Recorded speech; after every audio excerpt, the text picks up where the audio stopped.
ദൈവം നമ്മുടെ സങ്കേതവും ബലവുമാകുന്നു.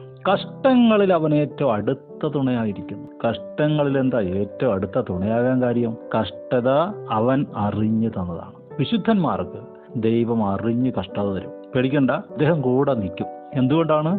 ചില മാറ്റം വരാനുണ്ട്. താഴെ എഴുതിയിട്ടുണ്ട്, ജോലിയില്ലെങ്കിലും സാമ്പത്തിക ബുദ്ധിമുട്ടുണ്ടെങ്കിലും ബന്ധുക്കൾ ശത്രുക്കളായാലും പാപത്തിന്റെയോ പിശാചിന്റെയോ അസ്വസ്ഥതകളുടെയോ രാഷ്ട്രീയ അനിശ്ചിതങ്ങളുടെയോ പർവ്വതങ്ങൾ കുലുങ്ങിയാലും വെള്ളം ഇരച്ച് കലങ്ങിയാലും സാധാരണ മനുഷ്യൻ ഭയപ്പെടും.